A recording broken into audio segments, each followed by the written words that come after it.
Job చేస్తూ బాగా డబ్బు సంపాదించాలనుకుంటున్నారా? ఉద్యోగం చేస్తే వేలల్లో మాత్రమే జీతాలు వస్తాయని భ్రమపడుతున్నారా? అలా అనుకుంటే మీరు పప్పులో కాలేసినట్టే. కొన్ని జాబ్స్ చేస్తే సంవత్సరానికి కోట్లు కూడా వెనకేసుకోవచ్చు. ఏంటి ఆశ్చర్యపోతున్నారా? అవును, ఇది అక్షరాల నిజం. కోట్లు వెనక వేస్తే జాబ్స్ ఏమున్నాయో తెలియాలంటే వీడియో చివరి వరకు చూడాల్సిందే.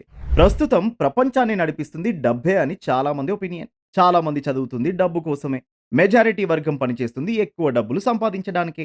వ్యాపారాల వల్ల ఎక్కువ లాసే ఉంది కాబట్టి హై పేయింగ్ జాబ్స్ వైపే మాక్సిమం వెళ్తున్నారు. ప్రపంచంలో హై పేయింగ్ జాబ్స్ ఏవో తెలుసుకునే ముందు మా ఛానల్‌ను మొదటిసారి చూస్తున్నట్టయితే సబ్స్క్రైబ్ చేసుకోండి. ఈ వీడియో ఎక్స్‌ప్లనేషన్ నచ్చితే లైక్ చేసి షేర్ చేయండి. భారతదేశంలో నిరుద్యోగ రేట్ ఎంత? ఏ 7.4%, బి 8.5%, సి 9.2%, డి 10.4%.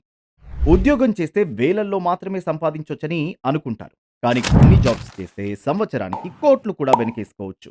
కేవలం కొన్ని జాబ్స్ వల్ల మాత్రమే ఇది సాధ్యపడుతుంది. మన చుట్టూ ఉన్న చాలా ఉద్యోగాలు నెలకు కేవలం కొన్ని వేలు మాత్రమే మనకు సాలరీ ఇప్పిస్తుంది. జాబ్ చేస్తూ ఎక్కువ సంపాదించడం చాలా కష్టం. కానీ ప్రపంచంలో కొన్ని రకాల జాబ్స్ చేస్తే ఎక్కువ ఇన్కమ్ రాబట్టుకోవచ్చు. అలా ప్రపంచంలో ఉన్న హై పేయింగ్ జాబ్స్ ఏవో ఇప్పుడు తెలుసుకుందాం. ఒక కంపెనీలో డేటా సైంటిస్ట్ సంపాదించేది చాలా ఎక్కువ. కంపెనీలో పనిచేస్తున్న మామూలు ఇంజినీర్ కంటే కూడా డేటా సైంటిస్ట్ సాలరీ చాలా ఎక్కువగా ఉంటుంది. కంపెనీకి సంబంధించిన స్టాటిస్టిక్స్, ప్రోగ్రామింగ్, కాంప్లెక్స్‌గా ఉన్న డేటాను కలెక్ట్ చేసి కంపెనీకి అందిస్తూ ఉంటాడు. పైథాన్ లాంటి ప్రోగ్రామింగ్ లాంగ్వేజ్‌తో జాబ్‌లో ఒక ఆట ఆడుకుంటూ నెలకు లక్షలు సంపాదిస్తాడు. ఇక next senior software engineer. IT కంపెనీలో సీనియర్‌లు చాలా తక్కువ మంది మనకు కనిపిస్తూ ఉంటారు. 40+, 50+ ఉన్న వాళ్ళందరూ సీనియర్ సాఫ్ట్‌వేర్ ఇంజినీర్‌లే. వీళ్ళ సాలరీ చాలా ఎక్కువగా ఉంటుంది.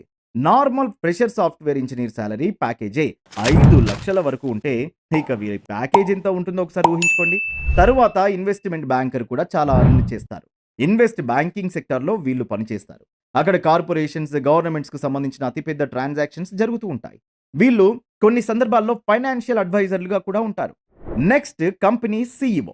ఒక కంపెనీలో మేనేజింగ్ డైరెక్టర్ తర్వాత స్థానం సీఈఓదే. కంపెనీ ఉద్యోగులందరికంటే ఎక్కువ సాలరీ సీఈఓదే ఉంటుంది. చిన్న కంపెనీల సీఈఓలకు లక్షల్లో సాలరీ ఉంటే, అదే కార్పొరేట్ కంపెనీ సీఈఓలకు నెలకు ఎంత ఉంటుందో ఒకసారి అంచనా వేసుకుంటే షాక్ కావాల్సిందే. ఆ తర్వాత కార్పొరేట్ లాయర్ సాలరీ కూడా మామూలుగా ఉండదు. కంపెనీకి సంబంధించిన అన్ని లీగల్ విషయాలను చూసుకునేది కార్పొరేట్ లాయర్ మాత్రమే. కార్పొరేట్ లాయర్ కావాలంటే లాతో పాటు ఫైనాన్స్ పైన కూడా మంచి కమాండ్ ఉండాలి. ఇక నెక్స్ట్ హాస్పిటల్‌లో సర్జన్ కూడా ఎక్కువ ఇన్‌కమ్ రాబట్టుకుంటాడు. ఒక సర్జరీ చేయాలంటే లక్షలు ఖర్చవుతుంది. ఒక హార్ట్ సర్జరీకి లక్షల్లో బిల్ అవుతుంది. అందులో కొంత శాతం సర్జన్ డాక్టర్‌కు వెళ్తుంది. సర్జరీ ఒక ప్రాణాన్ని నిలుపుతుంది. సో సర్జన్ సంపాదించేది కూడా చాలా ఎక్కువ. తరువాత చార్టర్డ్ అకౌంటెంట్ సాలరీ గురించి చాలా మందికి తెలిసింది. కంపెనీకి సంబంధించిన అకౌంట్స్, కంపెనీ ఎంత ప్రాఫిట్‌లో ఉంది, ఎంత లాస్ వచ్చిందనే విషయాలన్నింటినీ చూసుకునేది చార్టర్డ్ అకౌంటెంటే. సీఏ కావాలంటే కూడా చాలా కష్టపడాలి. ఎన్నో ఏళ్ళు శ్రమించాలి. నెక్స్ట్ ఫైనాన్షియల్ అనలిస్ట్ సాలరీ కూడా చాలా ఎక్కువగా ఉంటుంది. మార్కెట్‌లో తమ కంపెనీ ఎలా రన్ అవుతుంది, దానికి సంబంధించిన ఫైనాన్షియల్ డేటాను మొత్తం బయటకు తీయడం ఫైనాన్షియల్ అనలిస్ట్‌ల వల్లే సాధ్యమవుతుంది. తరువాత కార్డియాలజిస్ట్. ఇన్‌కమ్ కూడా చాలా ఎక్కువగా ఉంటుంది. ఒక బైపాస్ సర్జరీ చేయాలంటే కనీసం 4,00,000 ఖర్చవుతుంది. మార్కెట్‌లో గుండె సమస్యలు ఎక్కువ కావడం, హార్ట్ సర్జరీలు ఎక్కువవుతుండడంతో ఆపరేషన్‌ల రేటు ఎక్కువగా ఉంటుంది. దీంతో కార్డియాలజిస్టులు చేతి నిండా ఆపరేషన్‌లు పెట్టుకొని ఉండడంతో వాళ్ళ ఇన్‌కమ్ కూడా అలాగే ఉంది.